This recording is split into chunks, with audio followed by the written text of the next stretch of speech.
Should we really be paying the French 54 million quid to do their jobs properly? Well, good morning, Kate. And I think the pictures you've just seen are pictures that people across the country are getting increasingly frustrated about. And so we are acting both at home, but also importantly, internationally, to try to tackle this. At home, just last night, we passed the scrutiny stage of the latest immigration bill to try to really fix this broken asylum system and the immigration system that we have. But importantly, internationally, it's through agreements such as the one that the Home Secretary struck last night with France that we will help to control the flow coming over to us. So there was an agreement in November where we paid for more police officers on French beaches. We believe that that stopped about 7,500 people from making the trip across. And so this deal last night will ensure, with the doubling of police officers on the beach, as well as real improvements in surveillance technology and other matters, we really do believe that this will be part of our solution to this very, very serious problem. OK, is it the humanitarian thing to do to threaten people who are risking their lives to try to have a better life in the UK with 4 years in jail? Well, is it the humanitarian thing to do to allow people smugglers, criminal gangs, to exploit people, to bring them over in boats that are simply not seaworthy? I mean, I've seen for myself some of the dinghies that they're bringing many people over across the Channel, one of the busiest shipping route in the world, and the huge risk to life that presents. So we're trying, as I say, to ensure that we have an immigration system that is firm but fair, that we are opening up safe routes for people to come legally through, but also cracking down on these criminal gangs that are exploiting people's wishes to come to this country. Yeah, as you say, they're getting on these flimsy dinghies because they're prepared to risk their lives, because they want to move from the countries where their lives are at risk, let alone the busiest shipping lane in the world and all of the challenges that that causes. And we're now saying, if you manage to do all of that, we're still going to put you in jail for up to 4 years. Well, the important thing, and I don't accept the proposition of your question, but just taking a step back, if someone is seeking asylum and they have come from a country, a conflict-ridden country, then by definition, to get on that small boat, they will have passed through at least one safe country, France, Germany, and so on. We've only to see the movement patterns across the EU towards the French beaches and then the boats coming across, to see that people don't seem to be taking up the opportunity to claim asylum and seek safety in other EU countries in the EU that are perfectly safe. So that's the message we've really got to land with people, that if you're landing in the EU, it's a safe set of countries, of course it is. Please, that is where you should be seeking asylum. OK, so don't come to the UK at all. Well, we will have open and safe routes for people to come legally. So we have a proud record of welcoming refugees from some of the most conflicted areas of the world. We have welcomed tens of thousands of people over recent years. We have programmes to help unaccompanied asylum-seeking children as well. We take that very seriously. But our message must be, please, you cannot come to this country illegally. Because apart from anything else, it's not fair on the people who are trying to enter this country legally, who are playing by the rules, and we welcome them with open arms. OK, talk to me about apparently a new slogan that the government is launching called Keep Life Moving, a new government slogan to deal with COVID-19 and its aftermath. What does that actually mean? Kate, you'll have to forgive me. I'm not a health minister, so I haven't heard that phrase before. You've just used it now. But what I do know is that we're all really focused on trying to ensure that in this stage of the pandemic, as we're easing the restrictions, that we're doing so in a way that is safe and secure. Because sadly, on the way out... Let me ask you about the Test and Trace app, which you will know quite a lot about. Is it really fit for purpose? It looks as though people, according to the latest YouGov poll, 20% of people have just switched it off and another third have deleted it altogether.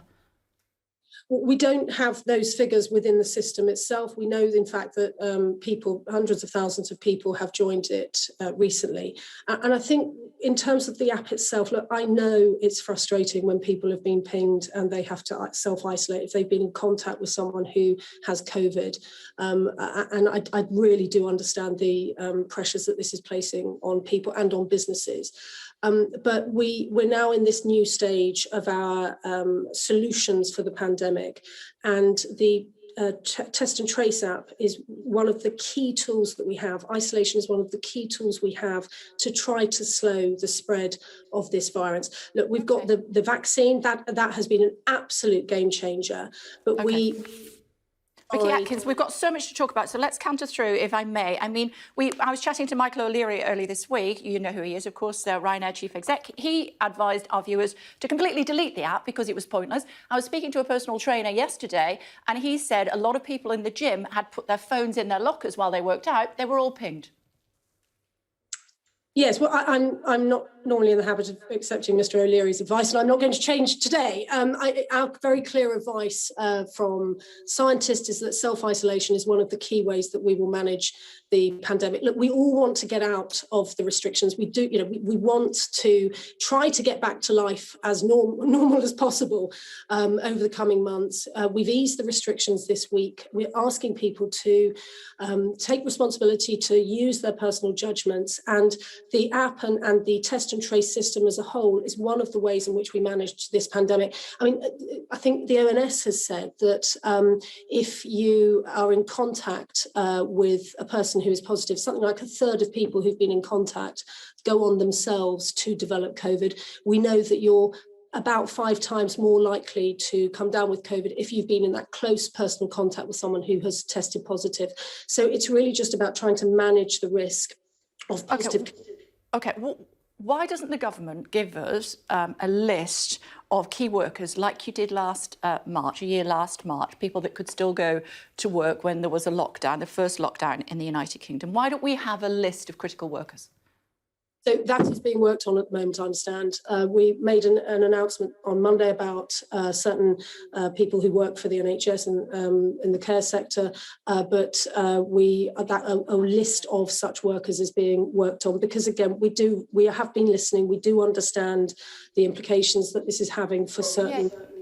Yeah, you're saying being worked on, but, we know that 1.7 million people, it's reported, have been pinged and are self-isolating. When you say being worked on, it's not that difficult, given that you've already had a list that you were working with last March. Why don't you just say, let's put that back into place again so, bin men can be exempt, nursery and teaching staff, social workers, the justice system, religious staff, journalists. Why not?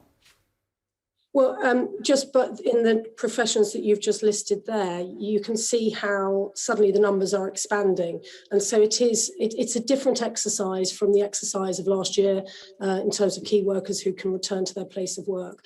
It's a slightly different exercise because the scientists will have to be calculating, how many people equals risks in terms of spreading the virus around the country. So it's a complicated exercise, but it is very much being worked on. And as I say, we made the first step this week with our announcement in relation to the NHS. To that end, there's a story in the Guardian newspaper this morning that border officials will no longer be required to make basic COVID checks on arrivals in England from green and amber list countries. There'll be no need necessarily for people to say where they will be isolating for their 5 or 10 days, and there'll be no need for them to prove on every occasion when they're going to have their tests. Is that government policy? I haven't been briefed on that, so that's again not my portfolio area. But what I do know is that we are applying the policy, isn't it? Border control's part of your remit, no? Sorry? Border control, part of your remit, no?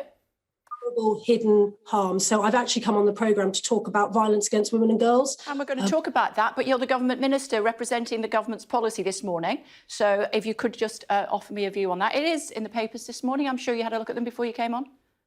A specialist minister in those areas.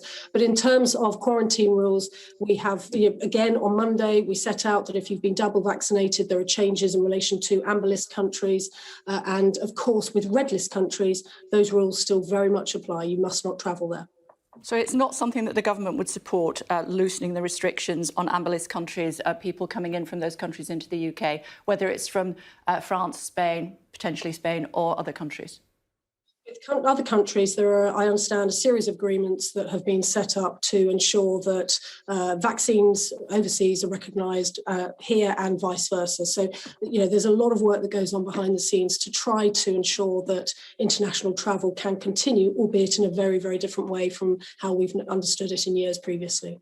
As you said, you also want to talk about violence against women and girls this morning. Again, reading in the papers, a third of universities are using gagging clauses to prevent students speaking out about sexual assault. What's your advice on that? Well, today we're launching the Tackling Violence Against Women and Girls strategy, which is a radical cross-government strategy to tackle crimes that disproportionately affect women and girls. We know from the national conversation that flared up earlier this year following very, very tragic events, just how much women and girls are experiencing and have experienced in the past in terms of those sorts of crimes. We absolutely want to tackle them.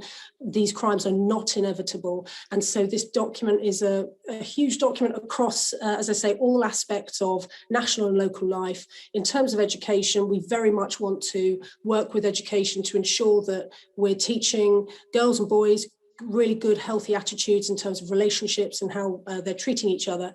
But also in university, we're very concerned about allegations of sexual harassment within universities. We want to ensure that universities have a consistency and a quality of standards that they're applying. And we are looking very carefully at this use of NDAs in some universities because we are concerned about how they could be used to cover up very, very harmful practices within universities. Yeah, let's stick with the subject of women. How powerful is Carrie Johnson? A supportive spouse, as some would see her, or a shadowy Lady Macbeth figure, as she was seen yesterday, running the country while her husband doesn't know how to do it? I think Mrs. Johnson is married to the Prime Minister, and she's a person in her own right. I feel very uncomfortable when some people delve into descriptions such as the one you've just used. She's a professional woman in her own right. She happens to be married to the Prime Minister, and I think we should just let her get on with the job of being married to the Prime Minister, frankly. Yeah, but does that include helping run the country? No, I mean, Number 10 have been clear that some of the allegations that were made in last night's interview, that political appointments, for example, are a matter solely for the Prime Minister.